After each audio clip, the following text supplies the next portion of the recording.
In today's video, I will show you the new most overpowered Andariels rogue build in Diablo 4 Season 5. This particular setup was popular in the previous season, but now it is even more OP if you just change few new things. We will center our build around the mythic unique called the Andariels Visage that creates a devastating poison explosion. We will focus around buffing the proc damage from the Andariels Visage using abilities, passives, and multi-purpose aspects, while building around the close quarters combat key passive.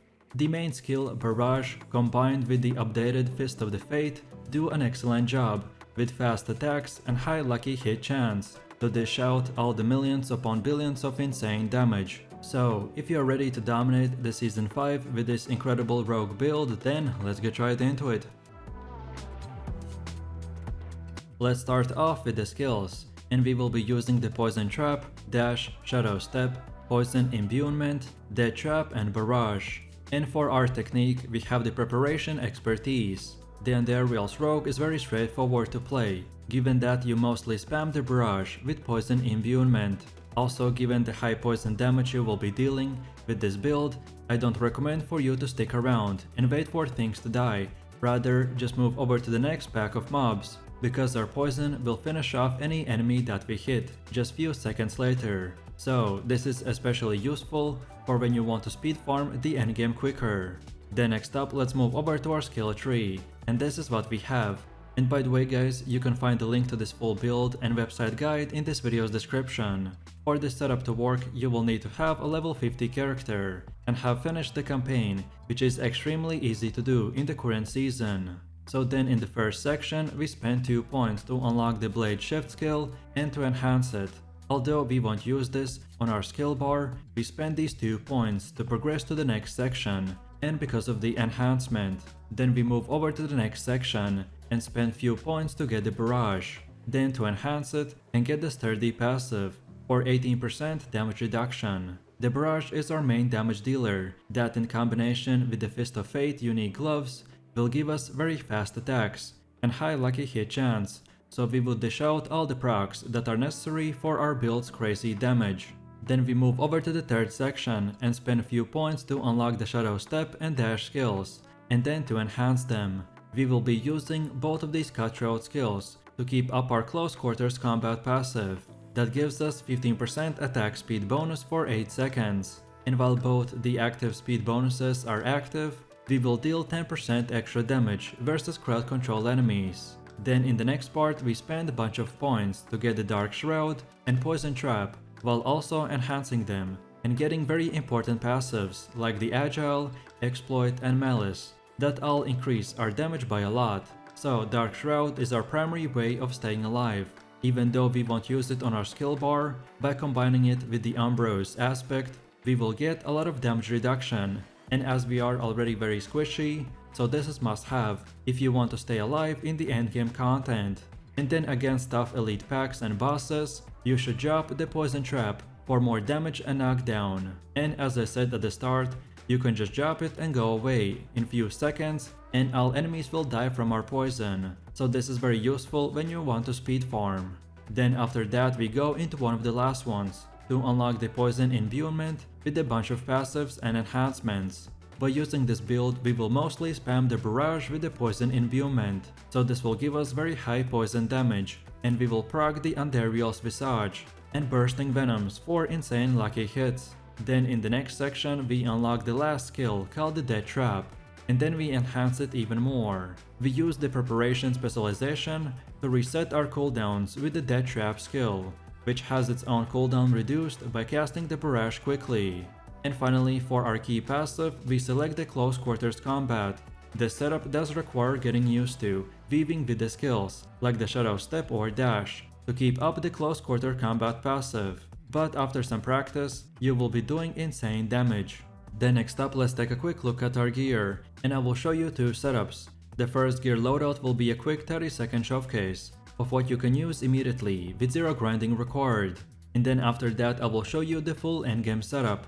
So upon finishing the leveling process and approaching the endgame grind, many of the aspects you use are already available to use from the Codex of Power. There is no reason that you shouldn't put them to immediate use, since they can be imprinted as often as needed, as you upgrade your gear. And as our Andariel build is specialized, so technically you can use any rogue build that you want until you get the Andariel's Visage, 30% lucky hit chance, and your poison imbue will last for 3-second cast temper, which are the basic requirements for our Andariel build to function. So to get this, you will first of all want to use the farming build, and I recommend to start by using 2 easy get legendaries, like the Aspect of Might for the helmet, then for chest armor, the Cheats aspect, for gloves, the Aspect of Concussive Strikes, for pants, the Undying aspect, for boots, the Frostbitten aspect, for weapon, the Edge Master's aspect, then for dual wielding weapons, the Aspect of the Expand and the Rapid aspect, then for the amulet, the Aspect of Branching Volleys, and lastly for both rings, the Cold Clip aspect and High Velocity aspect. This early setup gives us a functional build to begin farming with, and as I mentioned, as soon as you at least get the Andariel's Visage, then we can start by building our insanely powerful build. So then when you have a bit of grinding complete, then now we can look into our fully completed endgame gear. So for the helm we equip the Andariel's Visage, which as I've said is the key part of our build. Then for chest armor, get the Enshrouding aspect. For gloves, the unique item called the Fist of Fate. For pants, the Imbros aspect. For boots, the Aspect of Concussive Strikes. For the first weapon, the Aspect of Creeping Death. And then for both the dual wield weapons, the Aspect of Bursting Venoms, and the unique item called the Imbakrax. And then for our amulet, get the Aspect of Branching Volleys. And for both rings, the Aspect of the Retribution and High Velocity aspect. And finally for gems, get a Diamond Gem for your weapon, then get rubies for both the armor and the amulet. And lastly for both the rings, get 1 topaz and 1 amethyst gem for lightning and shadow resistance. So then next up, let's go over to our paragon board. And as there are 225 different choices that I made, so I won't explain each one's reasoning. But most importantly, what you need to know is that this board is optimized to give us as high damage as possible, while not being extremely squishy. So on the starter board, follow this path and select the control glyph for 10 to 20% increased damage for slowed or stunned enemies. Then next up we have the no weaknesses board with the fluidity glyph for 10% increased damage and 15% increased energy regeneration for 6 seconds. Then after that we move to the next one, which here we just want to select the exploit weakness board with no glyph. Then next we move to the top and select the deadly ambush board with the bane glyph for 15% chance to deal double amount of damage for poisoning effects. And as our build is made around poison, so this is very huge. Then next up we move to the right side and select the cheap shot board with the tracker glyph for poisoning damage effect that lasts for 33% longer. And finally we have the last board called the Eldritch Bounty with the canny glyph for up to 10% increased damage that will last for 15 seconds. And don't forget guys, when you use the specific paragon setup, to rotate each board so they would align exactly like we have here. And now finally we have come to the last and final part, which is the gameplay and our skill rotations. The Andariel's rogue build is very straightforward to play, given the fact that you mostly spam the barrage with poison imbuement. Also given the high poison damage that you will be dealing with this build, so you don't want to stick around and wait for things to die. The poison will finish off any enemy that you see. So when you speed farm, just keep moving from pack to pack.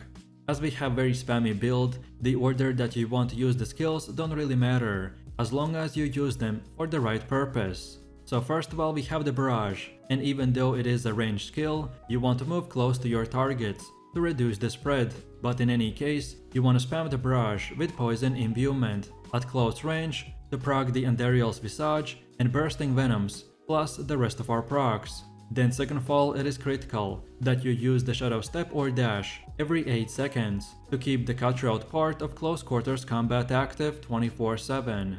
Then the third step is to use the poison trap against tough elite packs and bosses.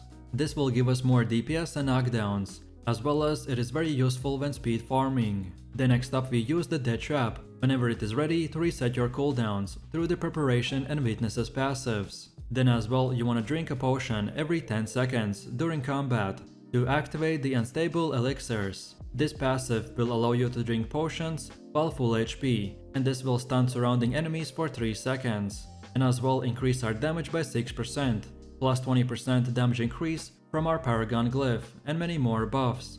And finally, the life per hit from the Andariels and Dark Shroud that you generate from the Umbros are your primary way of staying alive, as well as it is very mandatory to stagger bosses quickly, because this is the best way to deal significant amount of damage to them without us taking too much damage in return. And that's about it.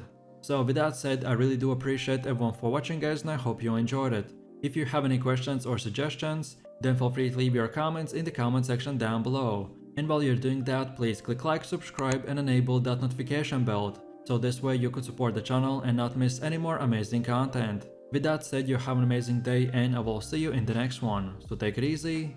Peace.